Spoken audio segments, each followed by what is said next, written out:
저는 지금 잘하다 교육이라는 교육 회사를 운영하고 있고요. 남자아이를 연구하는 직업을 갖고 있습니다. 제가 어떻게 알고 있냐면, 저도 이제 큰아이가 아들이고 이제 둘째가 딸인데, 큰아이를 키우면서 이게 내 뱃속에서 나온 애 맞나? 이런 고민이 상당히 많이 들었었거든요. 네, 이해가 안 돼서. 네. 큰 아들을 잘하다 미술 학원을 제가 보냈거든요. 제가 광주에 살고 있는데 전주까지 제가 주말에 전주 가면서 했던, 그래서 제가 오늘 너무 기대가 되고. 우리 어떻게 보면 10년 된 인연이네요. 맞아요. 10년 됐어요. 제가 2013년도에 보냈거든요. 근데 그 아이가 지금 고등학교 1학년입니다.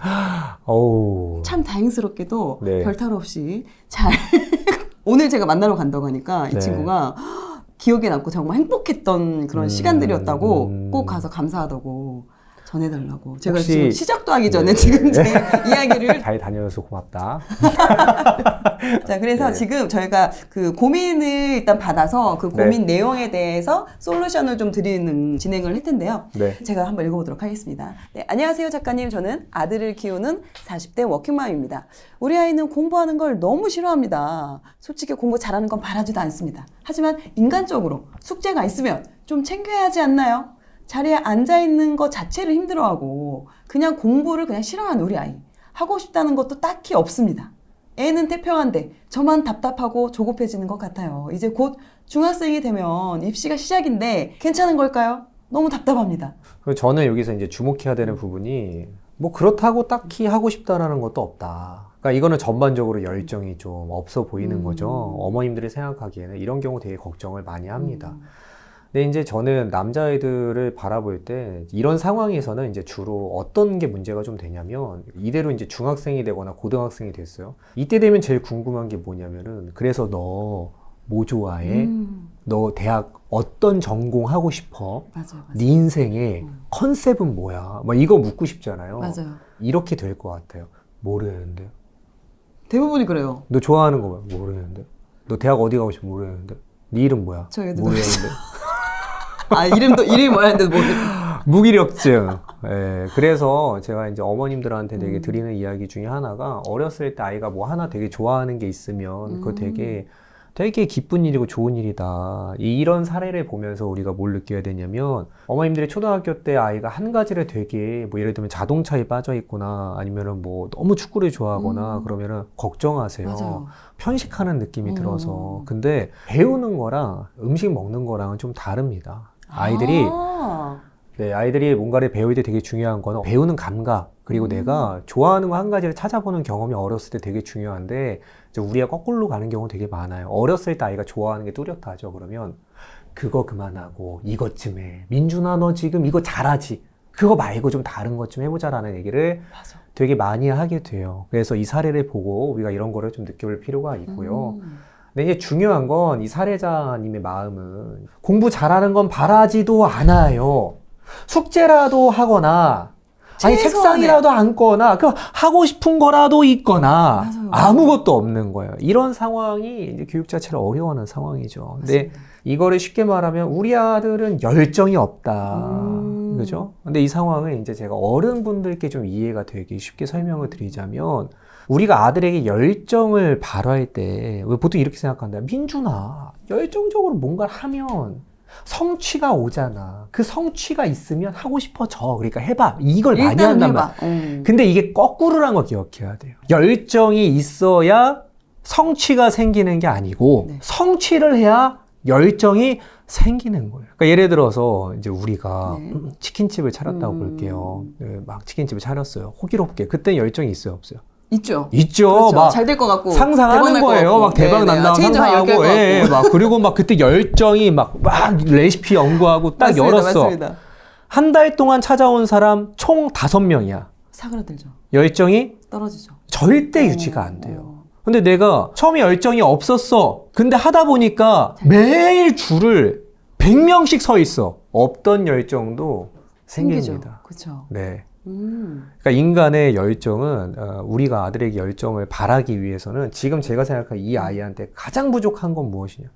성취의 경험이다. 성공 경험이 아직 없다. 성취의 경험이 없어요. 뭔가를 내가 해서 작게 성공해 본 경험이 굉장히 적을 거라고 저는 굉장히 높은 확률로 그렇게 봅니다. 이 아이를 보지 않았기 때문에 확언할 수는 없지만, 혹은 이런 경우에 이제 물어보면은 게임을 할 때는 열정적일 때가 있어요. 어머니도 이거 답답하거든요. 그런 경우는 뭐예요? 게임에서 성취를 경험해 본 거예요. 레벨이 올라가는. 사람들이 와, 너 잘한다. 네, 막 게임을 했는데 게임 회사가 동기부여의 천재예요. 지금까지 연구된 심리학을 가장 잘 활용하는 회사는 게임 회사다. 잦은 보상으로 네. 성공 경험을 계속해서 주고. 너 걸었니? 너무 멋져. 레벨이 올랐어. 와, 이걸 되게 잘해줘요. 작은 것도 성공 경험을 잘 주면서 난이도를 조금씩 올려가면서 어느 순간 보니까 이제 나중에는 레벨업이 쉽지 않은데도 이미 빠져서 계속 열정적으로 노력하게 만드는 게임이니까 그렇게 재밌게 하죠라고 생각하면 안 돼요. 노는 거니까 그렇게 재밌죠. 왜 게임을 그렇게 재밌게 할 수밖에 없는지를. 그렇죠. 그걸 이해해야 돼요. 지금 이 친구한테는 성취 경험이 적다. 근데 제가 여기까지 말씀드리고 나면 딱 또 느낌이 와요. 어머니 보면 깨달았어. 국영수로 성취를 해보자. 내가 이럴까봐 걱정이 좀 돼요. 성취의 경험을 주려면 장르를 벗어나서 내가 생각하는 영역에서가 아니고 상대방이 관심 있는 영역에서 시작을 해야 되는데, 우리가 아이들을 가르칠 때 가장 못하는 게 뭐냐면, 가장 부족한 게 뭐냐면 너무 애들이 뭘 이루고 싶은지 뭘 배우고 싶은지 관심이 없어요. 제 장담할 수 있습니다. 이거는 확언할 수 있는데요. 제가 이 아이 만나면 얘가 배우고 싶은 게 없다고 얘기할까요? 얘는 배우고 싶은 거 있을 거예요. 다만 그게 엄마가 마음에 안 들 뿐이에요. 엄마가 원하지 않는 거를 맞아요. 택하니까 그걸 또 아이도 알아. 네. 아니까 그런 말을 못해. 그러니까 어차피 안 받아줄 거라 생각하니까. 네. 그 상황이에요. 그러니까 우리가 지금 단계를 한 번에 너무 여러 가지를 아이한테, 너 성취도 해야 되고 열정도 있어야 되는데 그게 국영수여야 되고, 네가 지금 그럴 때야? 너 내년에 중학생인데 그럴 때야? 지금 제가 드리는 말씀이 사실 어머님한테 크게 와닿지 않을 수 있어요. 왜냐하면 어머님한테 6학년은 의미가 너무 크거든요. 근데 제가 드리고 싶은 얘기는 중1은 의미가 작을 것 같으세요? 중3은 의미가 작을 것 같으세요? 다 의미 있네. 고1은 의미가 작을 것 같으세요? 고2는 작을 것 같으세요? 못 놔요. 다 학년별로 다 의미가 있네. 다 의미가 있고 그러네요. 너무 중요해서 못 놔요. 그러니까 어머님들 마음은 대부분 어떠냐면, 자 보세요. 아니 그래서 선생님 아이가 잘하는 걸로 해가지고 제가 성취 경험 주고, 그럼 다른 애들 지금 막 다 치고 올라가는데 우리 아이 언제 쫓아가요? 조급해. 막 조급해. 근데 그렇게 해서 아이 멱살 잡아서 끌고 올라가면, 그러면 뭐 성적이 오르긴 올라요. 사실 오르긴 올라요. 초등학교 때까지. 그러니까 7살 때까지는 막 믿어주는 존중의 교육에 많이 열광을 하다가 초등학교 들어가니까 이게 세상이 그게 아니야. 너무 순진했어. 막 쫓아가요. 늦은 거 막 찾아, 막 쫓아가요. 늦은 만큼 더 빨리 가려고 해요. 네, 막 쫓아가는데 그때 제일 많이 듣는 얘기 중에 하나는, 언니, 애들 시키면 다 한다. 안 시켜서 그래. 이 얘기 되게 많이 듣는단 말이에요. 그러면 어머님이 많이 들었습니다. 각성해서 한번 시켜봐요. 야, 해봐. 막 시켜봐요. 그러면 쫓아와요. 근데 그게 이제 중학교 때까지, 초등학교 때까지. 중1, 중2 되면 어느 순간 이제, 내가 알아서 한다고. 왜 이렇게 간섭하냐고. 진짜 숨 막힌다고. 이 자식이 할 것 같은데. 이 얘기 듣는 순간 네, 어머님들이 이 말 나올 것 같은데요. 너무 힘들어하세요. 이 순간이 딱 되면 그때부터 내가 계속 이 길로 가도 되는 건가? 내가 진짜 그때 막 갑자기 또 심각하게 고민이 되는 거죠. 내가 지금까지 믿어왔던 모든 게 맞나? 대부분 이 루트를 밟아가요. 근데 지금 너무 중요한 시기니까 너 나중에 엄마한테 고마워할 거야. 엄마 믿고 쫓아와 하고서는 계속 멱살 잡고 가서 고등학교 3학년까지 어떻게든 입시 꼬린 넣고 탁 놓으려고 하면 어때요? 잘 또 못 놓죠. 그때 되면 아들이 안 놔줘요. 아들이 안 놔주면 어떻게 돼? 이제 계속 엄마 그 다음엔 나 뭐 해야 돼? 엄마 나 지금 회사 가기 싫은데 전화 좀 해줘. 나 부장님 무서워. 이게 세부 사항이 빠져 있으면 전체적인 플로어가 안 보여요.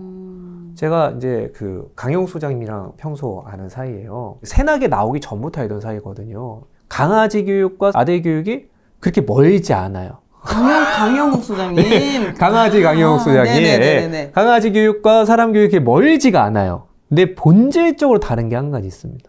강아지는 잘 입히려고 가르치는 게 아니에요. 평생 같이 살려고 가르치는 거예요. 그러네요. 맞아요. 근데 아들은 여러분과 살 나이보다 혼자 인생을 꾸려가야 할 날이 훨씬 더 많은 존재예요. 그렇죠. 애가 30살 됐는데도 계속 케어하고 계실 거냐고요. 그게 아니라면 기업을 물려주듯이 승계해줘야 돼. 아이의 인생을. 어렸을 때 당연히 내가 선택하고 당연히 안 되는 거 안 된다고 얘기하고 해야 되는데 안 된다라는 거 충분히 가르쳤고 규범을 가르쳤다면 그 다음부터는 아이한테 해줘야 되는 얘기는 민준아 이제는 이 정도는 너가 결정해도 괜찮을 것 같아. 너가 결정하고 반대로 엄마한테 얘기해줘. 민준아 지금 엄마가 너를 통제하고 있지만 계속 이렇게 하지 않을 거야. 조금 시간이 지나면 민준이가 조절이 되면 그 다음부터 이건 너의 몫이야.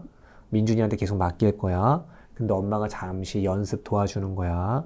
라는 개념을 잃지 않고 가야 부딪히지 않고 바른 목적을 달성할 수 있어요. 아들은 다 느껴요. 토끼몰이라는 거 밥 먹으면서 민준아 있잖아 요즘에는 뭐가 관심 있어? 벌써 기분 안 좋아. 왜냐면 이 말의 끝은 너 근데 왜 안 해? 가 될까봐 뻔히 보여. 모르지 않아요. 야, 너 그거 하고 싶으면 그에 합당한 노력을 해야지. 뻔히 보여. 엄마가 내가 이루고 싶은 게 뭔지에 대한 관심이 없다라는 걸 뻔히 알고 있어요. 전 그래서 우리가 아들을 가르칠 때 이제 되게 중요한 건 뭐냐면 그들이 배우고 싶은 게 있을 거라는 걸 믿고 가르칠 필요가 있어요. 배우고 싶지 않은 사람은 존재하지 않아요. 그냥 인간의 본능은 배우고 싶어 해요. 다들 보세요. 오라고 안 해도 이 채널에 와서 엄청 공부도 열심히 하고 계시잖아요. 이게 본능이라는 거예요. 근데 내가 배우고 싶은 걸 내가 선택해야 공부는 재밌는 거예요. 특히 남자애들이 이해해야 돼. 남자애들이 뭐에 예민한지 알아야 되는데 남자애들과 사이가 안 좋아지는 가장 좋은 방법은 사사건건 침해하면 돼요. 엄마는 지금 도와준다고 하는 행동들이 그들에게는 상당한 침해로 느껴지고 있을 가능성을 보셔야 돼요. 여자애들은 좀 다르죠. 여자애들은 어때요? 유대관계가 중요해요. 어떤 문제를 온전히 엄마랑 나누고 함께하는 게 되게 중요해요. 그래서 여자애들은 친구를 만날 때 단짝 개념이 굉장히 강해요. 화장실도 같이 가 모든 걸 공유해. 게임하다가도 게임할 때도 단짝이랑 게임을 만나잖아요. 내가 얘를 이겨야 돼? 그 여자애들은 친할수록 져주는 경우가 꽤 많아요. 남자애들은 어떤 줄 아세요? 친할수록 잔인하게 이기려고 하고 뭉개야죠. 야 보여줄게 막 그 조롱 세레머니 막 뭐 그것밖에 안 돼 막 욕을 한단 말이에요. 가끔 아버님들이 아들 이기고 조롱 세레머니 해갖고 엄마한테 막 혼나는 경우가 많은데 남자 소셜은 그래요. 남자들이 살아가는 세계에서는 그래서 우리가 이런 부분을 이해하고 접근해야 돼요.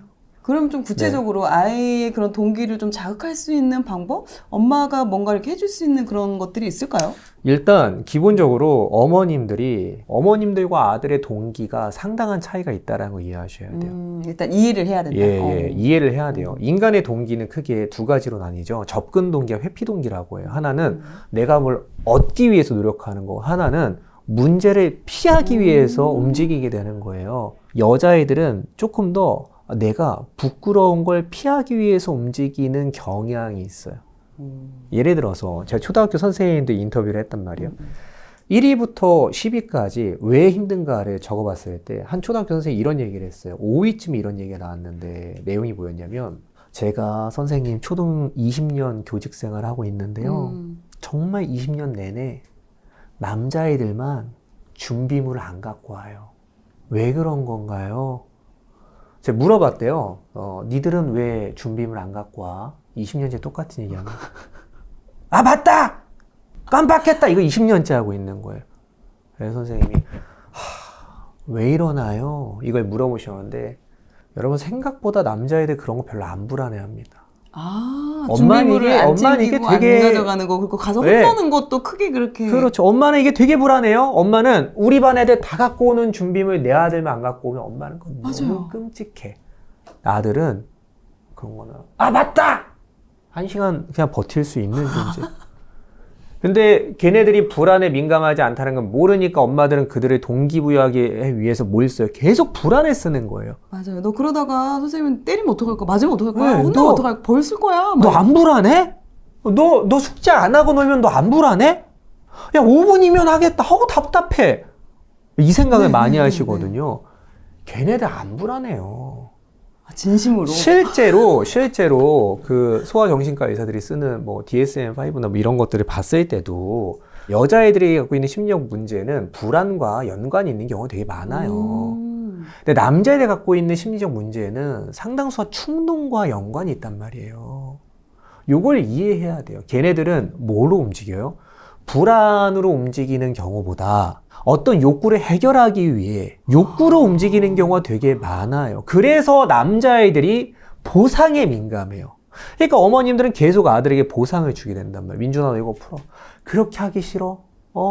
그럼 민준아 이거 하고 네가 좋아하는 로블록스 한 판 해. 30분 동안 해. 맞아요. 그렇게도 많이 해요. 이 얘기를 하잖아요. 네네네네네. 그러면 이제 어떻게 돼요? 아들이 나중에는 나 이거 하면 뭐 해줄 거야? 당연하게. 나 이거 하면 뭐 해줄 거야? 민준아 음식물 쓰레기 그거 하면 뭐 해줄 건데? 요렇게 돼요. 이렇게 가면 안 돼요. 이렇게 가면 안 됩니다.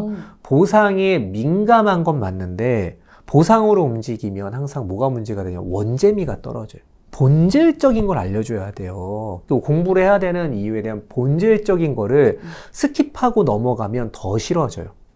더 싫어져요. 그러니까 예를 들어서 네. 내가 카메라를 찍는 취미가 있어요. 근데 친구가 돌잔치 한다고 찍어달라는 거예요. 그래서 뭐 어차피 나 찍을 것도 없는데 갈게 알았어. 하고 막 신났어. 하고 막 찍어줘. 막. 난 바라지도 않았는데 이 친구 한 20만 원 찔러주는 거예요. 고맙다. 나 이거 사진 불렀으면 더 많이 깨졌는데 고마워. 그럼 너무 좋죠. 그렇죠. 내가 하고 싶은 거 하고 돈도 받으면 또 다른 친구가 부르는 거예요. 이번엔 친구 B가 야, 너 A 찍어줬다며? 나도 우리 아들 돌잔치 해갖고 알았어요. 막 찍어줬어요. 30만 원을 줘요. 기분이 더 좋죠. 그렇죠. 네. 그리고 나서 이제 친구 C한테 연락이 왔어요. 야, 걔네만 찍어주냐? 나도 돌잔치 해, 빨리 와. 그래갖고 찍었어요. 근데 이번에 친구가 친구잖아. 다 안 준 줄 알고. 밥 한번 살게. 어떤지 아세요? 기분이 안 좋죠. 기분이 안 좋죠. 어때요? 하기 싫어져요. 맞아. 좋아하던 것도 보상으로 움직이다 보면 뇌가 착각을 해요. 내가 이걸 싫어하는데 보상 때문에 했구나라는 것을 공고하게 만들게 돼요.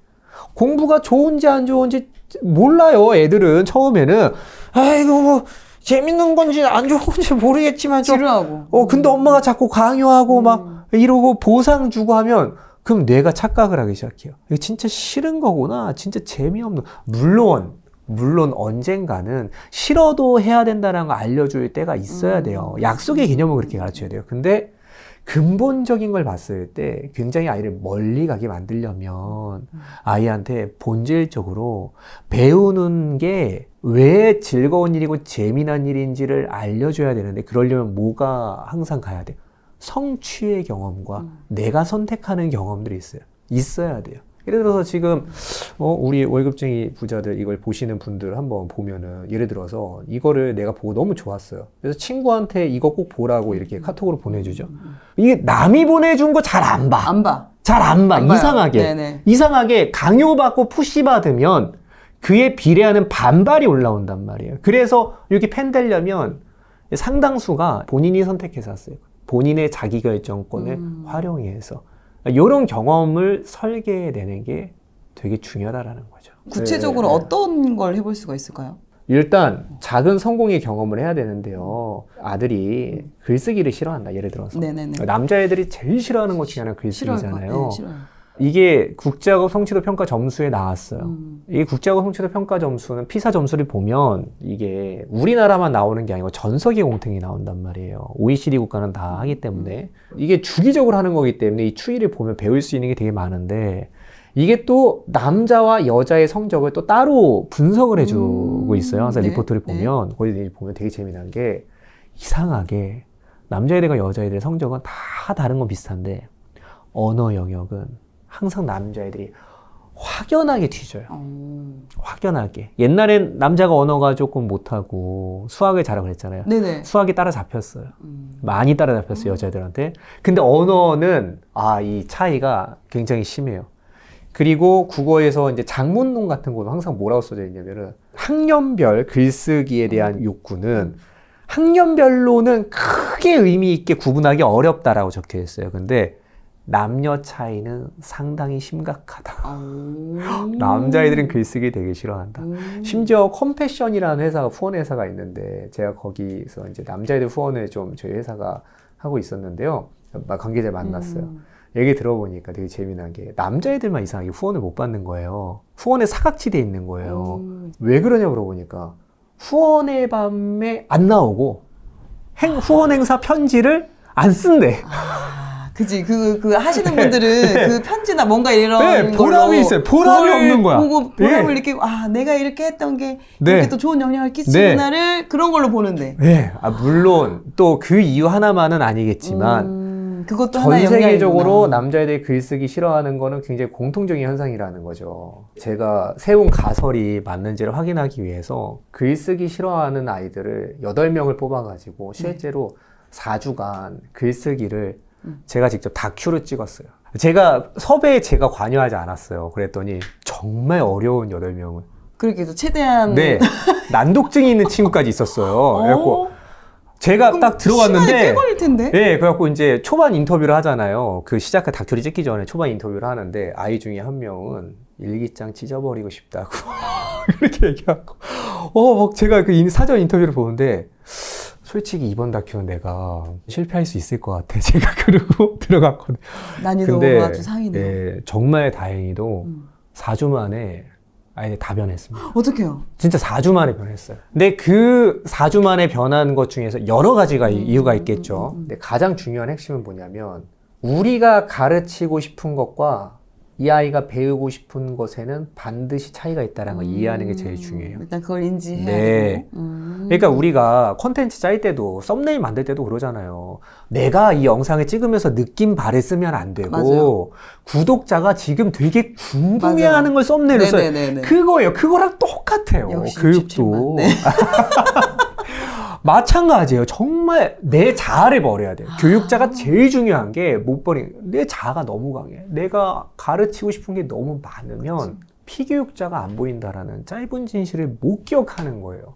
근데 예를 들어 볼게요. 글쓰기 절대 싫어하는 애 만났어요. 네네네. 제가 제일 먼저 한 건 뭐였냐면 애들이 좋아하는 관심사 다 다르겠죠? 봤어요. 그랬더니 그 당시에 포켓몬스터가 새로 유행을 하고 있었어요. 포켓몬스터 아시죠? 네, 뭐 옛날에 뭐 압니다. 피카츄, 네네네. 라이츄, 뭐 알죠, 버터풀, 알죠. 야도란 네네네. 정도까지 아시잖아요. 그럼요. 근데 지금 아르세우스부터 뭐 디아고, 뭐 굉장히 많이 발전했단 말이에요. 그 세계를 다 파고 아이들이 좋아하는 세계를 충분히 판 다음에 걔네들이 좋아하는 걸 쓰게 해줬어요. 네가 여기 있는 포켓몬보다 훨씬 더 강한 포켓몬을 만들어봐 하고 그 포켓몬이 왜 탄생했고 얼마나 강하고 그리고 얘가 누구를 이길 수 있으며 그리고 이 아이는 어떤 필살기를 갖고 있는지 이 아이의 속성은 무엇인지 라는 질문에 글을 쓸 때 애들이 눈빛이 상상의 나래를 펼치면서 완전 달라지는 거예요. 완전 달라지는 거예요. 막 절대 저 들어가기 직전까지 저 글쓰기 진짜 안 해요. 저 진짜 싫어해요. 막 이랬던 애들이 끝나고 나서 자기들끼리 서로 글을 읽고 비교해 가면서 서로 끝나고 나서도 1시간을 거기서 토론을 하고 있더라고요. 내 캐릭터에 대해서 내 세계에 대한 얘기니까 이것만으로도 우리 아들들의 학습 정서는 상당히 많이 바뀌어요. 여기서 뭘 배워요? 성취 경험을 배우잖아요. 수학을 가르친다? 한 선생님이 물어봤어요. 선생님, 제가 가르치는 아이가 너무 배우기 싫어해요. 내가 가르쳤던 거 또 물어보면 안 배웠다고 우겨요.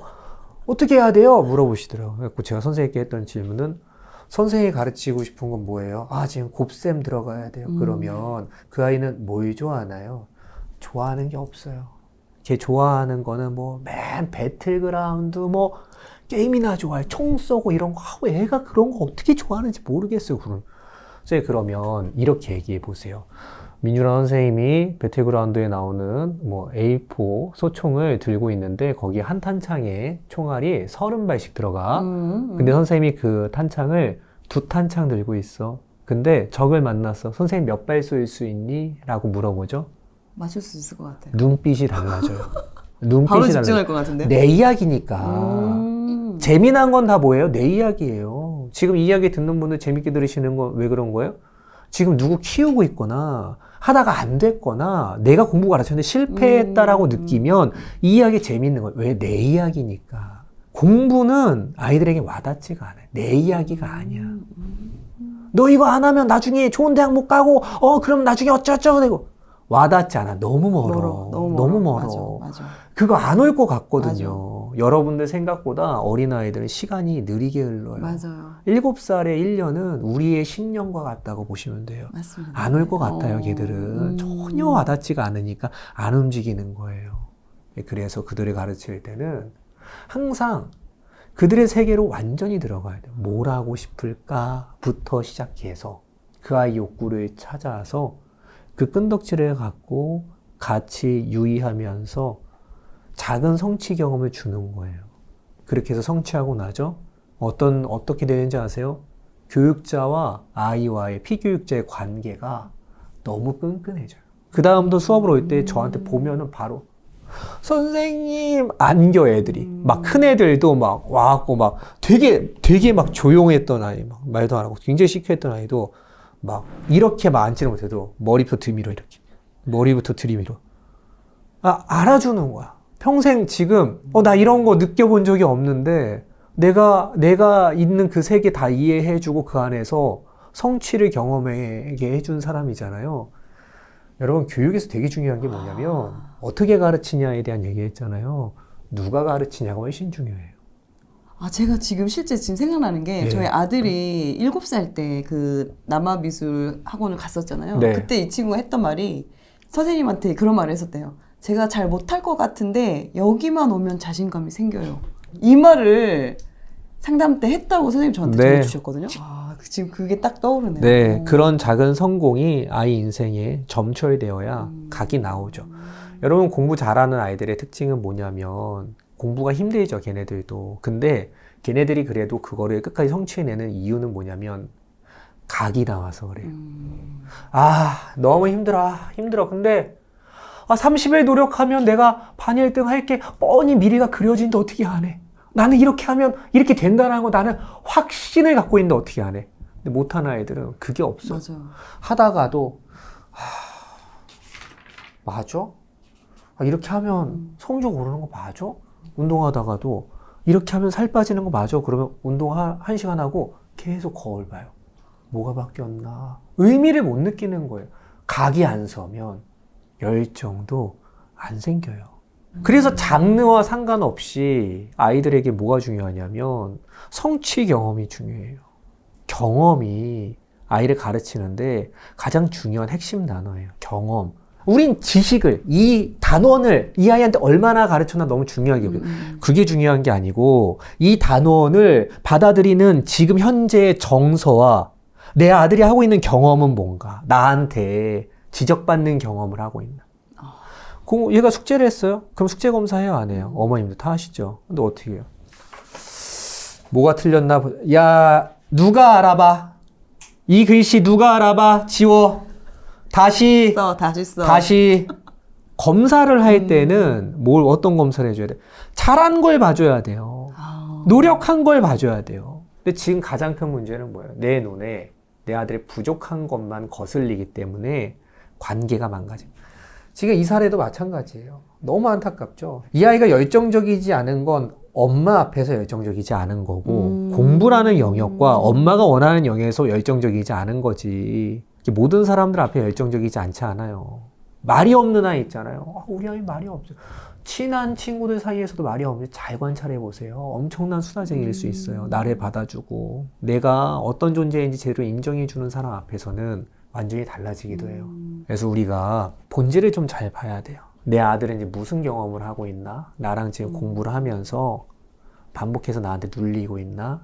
지적의 경험을 당하고 있나? 아니면 함께 엄마랑 뭔가를 한 팀이 되어서 뭔가 함께 깨부셔가는 느낌으로 함께 하고 있나? 노력하면 이룰 수 있다라는 경험을 반복해서 느끼고 있나? 요거를 내 아들은 무슨 경험을 하고 있나? 요걸 보는 눈이 자라는 게 되게 중요합니다. 그러니까 이런 마음을 또 가져야 될 것 같아요. 단기간에 아이를 공부를 잘하게 만들어야겠다. 이거를 좀 내려놓고 아이가 지금 뭐에 관심이 있고 그거를 찾아주고 거기에 좀 집중해주고 아이한테 좀 이렇게 초점을 맞춰주는. 그러니까 우리가 항상 아이들한테 목표를 가지면 위험한데요. 그러니까 아이들한테 화가 나는 이유를 저한테 한 문장으로 줄여달라고 하면 쉽게 뜻대로 안 되면 화나거든요. 뭐가 무서운 거냐면 뜻이 무서운 거예요. 그러니까 옆집 아들한테 화가 안 나. 왜? 뜻이 없으니까. 그렇죠. 그렇죠. 근데 내 아들한테 화가 나는 이유는 딱 하나야. 나는 얘한테 목표가 있는 거예요. 올 여름방학 때 어디까지, 올 겨울방학 때 어디까지 이 단원 다 끝내야 되는 세부 목표가 있는 거예요. 그러면 반드시 부딪히게 돼요. 마이크로 매니징을 당하는 팀원처럼 시들어가요. 그래서 아들에게 뜻을 갖지 말라는 얘기가 아니고 항상 목표는 장기 목표가 맞아요. 단기 목표를 예를 들어서 밥을 안 먹는 애한테 단기 목표를 잡는다면 오늘 밥을 다 먹이는 거겠죠. 이 목표가 들면 어떻게 돼요? 강요하게 돼요. 그렇죠. 한 입만 더 먹어. 아, 너 안 먹으면 쓰러져 죽어. 선생님이 너 먹으래. 먹어. 민준아. 최민준. 해. 네, 너무 진심으로 말씀하시고 지금. 어때요? 부담스러우시죠? 이거 하잖아요. 그럼 어떻게 돼요? 바로 싫다는 얘기 나오죠. 그렇죠. 그죠? 이 단기 목표에 빠져서 이거 너무 밥 중요한 것 먹는 같아요. 아이 너무 중요한 얼굴이 것 안 보이는 거예요. 얘가 무슨 경험을 하고 있겠어요? 그럼 얘는 식사 시간은 굉장히 괴로운 시간이라는 뇌에 착각을 하게 되는 거죠. 그러면 그냥 식사 시간, 오늘 점심 벌써 한숨 쉬어요. 또 그거 다 먹어야 돼? 네. 안 먹는 아이를 키우는 어머님도 똑같아요. 점심시간, 저녁 시간, 또 얘를 어떻게 먹이나. 내가 만든 음식 다 버리는 거 아니. 단기 목표는 이 밥을 먹이는 거잖아요. 장기 목표는 식습관을 바르게 하는 거예요. 맞아. 이게 중요한 거예요. 공부도 이번 단원을 학습 손실 없게 학습 결손을 다 메꾼다라는 생각으로 단기 목표를 막 쫓아서 너 애들 다 하는데 왜 이게 안 돼?로 가면 정설에 망가뜨리기 좋아요.